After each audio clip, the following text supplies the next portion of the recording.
Bienvenidos a Capital 360, el podcast que explora el mundo de las finanzas y la inteligencia artificial. Poder y dinero. A menudo pensamos en ellos como si fueran la misma cosa, pero hay un matiz fascinante. El dinero puede comprar influencia, claro, pero el poder es la habilidad de mover el mundo sin siquiera abrir la cartera. Hoy vamos a hacer precisamente eso, una exploración a fondo de cómo ciertas dinámicas de poder extraídas de la historia son en realidad un mapa. Un mapa para navegar el mundo de los negocios, las negociaciones y, bueno, la construcción de riqueza. Exacto. Y lo interesante es que no se trata de fórmulas mágicas, sino de entender la psicología humana en su estado más puro. Vamos a analizar las primeras 5 estrategias, tácticas de figuras históricas, pero las vamos a aterrizar en el campo de batalla moderno. La oficina, la junta de inversionistas, el cierre de un trato. La misión es descifrar por qué funcionan, qué resorte emocional activan. Comencemos entonces con la primera idea que suena casi a sumisión, pero esconde una astucia brutal. Nunca hacerle sombra al amo. Y para entender el peligro, tenemos que viajar a la Francia del siglo XVII y conocer a Nicolas Fouquet, el ministro de Finanzas de... El famoso caso de Fouquet. Exacto, de un joven rey Luis XIV. Fouquet cometió el error clásico. Intentó impresionar a la persona equivocada con las herramientas equivocadas. Quería demostrar su valía, su buen gusto, su capacidad, y organizó una fiesta en su castillo para, supuestamente, honrar al rey. El problema es que la fiesta fue demasiado buena. Demasiado buena. Es poco. Imagínate una cena de 7 tiempos con platillos que nadie en Francia había probado. Sí, y los jardines. Los jardines, tan espectaculares que se convirtieron en el prototipo de Versalles. Fuegos artificiales, una obra de teatro comisionada a Molière. O sea, el castillo de Fouquet, su casa, hacía que los palacios del rey parecieran modestos. Y claro, En lugar de generar admiración, provocó en el joven Luis XIV una profunda y peligrosa inseguridad. y a las pocas semanas, Fouquet fue arrestado por malversación de fondos, que era un pretexto, por supuesto, y murió en prisión. La opulencia de la fiesta no fue el crimen, pero sí fue la sentencia. Su brillo personal opacó al del rey. Entiendo el punto con Fouquet, pero ¿no es un poco cínico? Llevado al mundo moderno, significa que uno tiene que hacerse el tonto, o esconder sus talentos para no herir el ego de un jefe, de un cliente importante.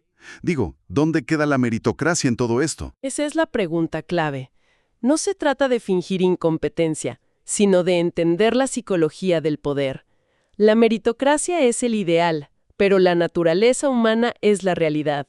Pensemos en el desarrollador junior que en una junta con directivos corrige públicamente un error técnico de su jefe de proyecto. Aunque tenga toda la razón, acaba de pintarse una diana en la espalda. Y no por su competencia, sino porque hizo que su amo se sintiera incompetente frente a otros. Entonces, ¿cuál es la jugada correcta? ¿Cómo se brilla sin quemarse? Pues la solución la da Galileo Galilei. Él necesitaba desesperadamente fondos de sus mecenas, la poderosa familia Médici. Cuando descubrió las lunas de Júpiter, un hallazgo monumental, no corrió a gritar «¡Miren qué genio soy!». Hizo algo mucho más inteligente. Lo enmarcó para la gloria de ellos. Justo, los Médici usaban a Júpiter, el dios romano, como su símbolo. Galileo, con una astucia increíble, asoció su descubrimiento cósmico con la grandeza de la familia. Dijo que las 4 lunas eran los 4 herederos Médici girando en torno al patriarca, igual que las lunas giraban en torno al planeta. Literalmente, los puso en el centro del universo que acababa de descubrir. ¿Y el resultado? Elocuente. No le dieron una simple beca. Lo nombraron filósofo y matemático de la corte, con un sueldo vitalicio. Hizo que su mérito fuera un reflejo de la grandeza de su patrón. El éxito se volvió compartido. Y esa es la aplicación moderna. Atribuye una idea al input de tu jefe. Haz que un cliente sienta que el éxito del proyecto fue gracias a su visión. No es mentir, es gestionar la óptica del éxito. Es fascinante. Y pasamos de gestionar la inseguridad de los superiores a un peligro mucho más íntimo. Y quizás más corrosivo. La envidia de los cercanos. Esto nos lleva a una idea que suena brutal. Desconfiar de los amigos y aprender a usar a los enemigos. Suena duro porque va en contra de nuestro instinto de lealtad, ¿no? Pero en el mundo del dinero y los negocios, la lealtad es un bien que se devalúa muy rápido cuando la envidia entra en la ecuación. La historia del emperador bizantino Miguel III es una tragedia griega sobre este tema. Miguel era joven, inexperto y necesitaba a alguien de confianza absoluta. ¿Y en quién confías más que en tu mejor amigo? Eligió a Basilio, un mozo de establo que una vez le salvó la vida en un accidente. Lo sacó de la nada, le dio educación, riquezas, poder. Vamos, lo convirtió en su mano derecha, esperando gratitud eterna a cambio. Pero la gratitud es un mal cimiento para una relación de poder. Basilio probó la vida de la corte, el dinero, la influencia, y se volvió ambicioso. La envidia empezó a carcomerlo. Veía a Miguel y no pensaba, gracias a él estoy aquí, sino, ¿por qué él y no yo? El punto de quiebre fue brutal. Basilio primero lo convenció de asesinar a su propio tío, un consejero leal, para tomar su puesto. Y lo hizo. Luego, su poder creció tanto que eclipsó al del emperador. Un día, Miguel, que andaba mal de dinero, le pidió a Basilio que le devolviera una parte de las enormes sumas que le había regalado. Y Basilio simplemente se negó, con una mirada insolente. Ahí Miguel se dio cuenta de que había creado un monstruo. Y el monstruo lo devoró. Semanas después, Basilio envió sicarios que mataron a Miguel mientras dormía. Al día siguiente, Basilio fue coronado emperador. El amigo leal se convirtió en el asesino ambicioso. En un entorno de negocios, la lección es directa. Contratar amigos es un campo minado. ¡Totalmente! Y no por mala intención, sino porque las líneas se borran. Se esperan favores, la crítica se toma como algo personal y la envidia por un salario o un puesto puede destruir la relación y el negocio. He visto esto en innumerables startups. Contratan a un amigo como cofundador y la relación implosiona por temas de capital o de ego. En cambio, una vez vi a una CEO contratar a un ex competidor feroz, alguien con quien se había peleado por clientes durante años. Todos pensaron que estaba loca, pero ese tipo trabajó el doble que nadie. ¿Por qué? Porque no tenía la comodidad de la amistad. Tenía que probar su lealtad y su valía cada día con resultados. La relación era clara y profesional. Esto es un negocio, no un club de amigos. Un enemigo reconciliado tiene mucho más que demostrar que un amigo complaciente. Y si la confianza es tan volátil, eso nos lleva directamente a la tercera estrategia: ocultar las intenciones. Si la gente no sabe lo que realmente quieres, pues no puede prepararse para detenerte. El maestro de esto fue Otto von Bismarck. Un verdadero jugador de ajedrez tridimensional. A mediados del siglo XIX, Prusia debatía si ir a la guerra contra Austria. Bismarck era conocido por ser un halcón, un militarista que soñaba con aplastar a Austria para unificar a Alemania bajo el yugo prusiano. Todos esperaban un discurso incendiario a favor de la guerra. Pero se levantó en el Parlamento e hizo todo lo contrario. Dio un discurso apasionado, en contra de la guerra. Argumentó que no era el momento, que era un riesgo innecesario. Confundió a todos, a sus aliados y a sus enemigos. Los votos cambiaron, la guerra se evitó, y el rey, agradecido por su aparente prudencia, lo nombró ministro. Fue una cortina de humo perfecta. Años después, ya como primer ministro, con el ejército modernizado y el poder consolidado, ¿qué hizo Bismarck? Provocó una guerra contra Austria. La aplastó en semanas y unificó a Alemania. Su objetivo final nunca cambió. Solo lo ocultó bajo un velo de pacifismo para ganar el tiempo y el poder que necesitaba para ejecutarlo. Esa idea de la cortina de humo es una táctica de negociación potentísima. El estafador de principios del siglo XX, Joseph Yellow Kid Whale, era un artista de esto. Su método era simple. Se acercaba a un empresario ambicioso, digamos un tal Sam Giesel, con una oportunidad de negocio que parecía el trato de su vida. Por ejemplo, comprar un terreno que supuestamente se iba a revalorizar de forma masiva. Y nubla su juicio. Toda su atención, toda su capacidad de análisis está enfocada en el negocio inmobiliario. Esa es la cortina de humo. Exacto. Mientras Giesel está distraído, Whale, casi como de pasada, le menciona una pequeña oportunidad secundaria. Una apuesta de boxeo que está arreglada. Una ganancia rápida y segura.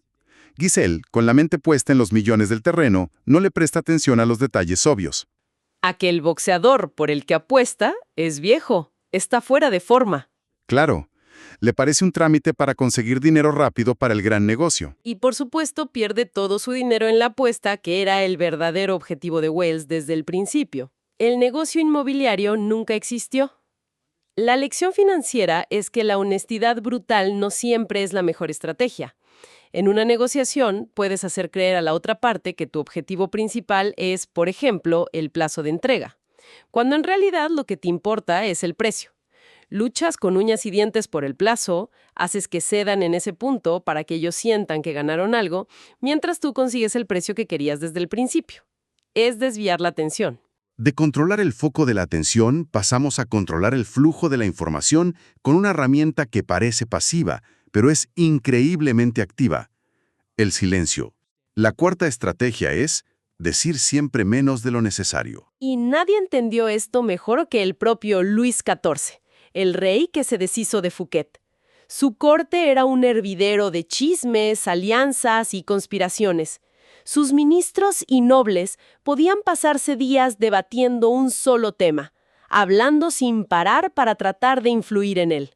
Y cuando finalmente le presentaban las opciones, él escuchaba todo en completo silencio, con una expresión facial imposible de descifrar. Al final, su única respuesta era una frase corta y enigmática: Ya veré. ya veré. Y nunca más volvía a tocar el tema. Su decisión se conocía días o semanas después, a través de sus acciones, no de sus palabras. Ese silencio era aterrador para ellos, y era una fuente de poder inmensa para él.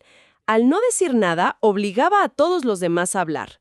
En su desesperación por tratar de interpretar su silencio y ganarse su favor, los cortesanos revelaban sus propias intenciones, sus miedos, sus alianzas secretas. Le daban toda la información que necesitaba sin que él tuviera que pedirla. Pero en el mundo actual de comunicación constante, de Slack, de Zoom, de correos a todas horas, ¿sigue siendo viable esta estrategia?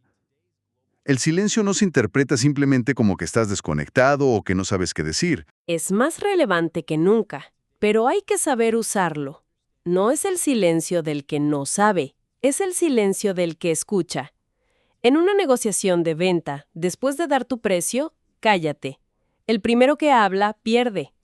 La incomodidad del silencio a menudo hace que la otra parte empiece a justificarse, a hablar de más y a veces a ofrecer una contraoferta mejor sin que tú se la pidas. Las palabras, una vez dichas, no se pueden retirar. Mientras más hablas, más probable es que digas algo tonto, que reveles una debilidad o que te comprometas a algo que no querías. El poder está en hacer que el otro llene el vacío. Lo que nos lleva a la última estrategia de hoy, que es como el resultado de todas las anteriores. Pasamos de lo que dices o no dices a lo que la gente dice de ti. La quinta idea es: la reputación es la piedra angular del poder. Hay que guardarla a toda costa. Porque la reputación es un activo intangible que puede lograr lo que ni el dinero ni la fuerza pueden.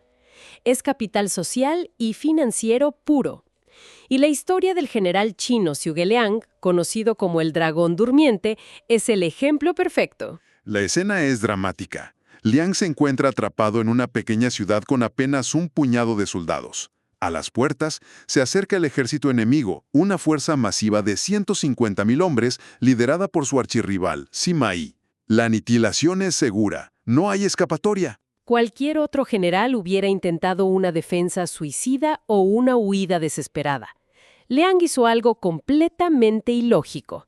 Ordenó a sus pocos soldados que se escondieran, que abrieran de par en par las puertas de la ciudad y que se pusieran a barrer la entrada tranquilamente. Él mismo se subió a lo alto de la muralla, visible para todos, se vistió con una túnica de monje y se puso a tocar su laúd. Sima Yi llega con su ejército, ve esta escena surrealista y se detiene en seco. Suena a locura, pero Sima Yi conocía la reputación de Zhuge Liang. Sabía que era el estratega más astuto y tramposo de toda China, un maestro del engaño. Y esa reputación fue su arma. Sima Yi pensó: esto tiene que ser una trampa. Nadie actuaría con tanta calma frente a una muerte segura, a menos que tuviera una emboscada gigantesca preparada dentro de la ciudad.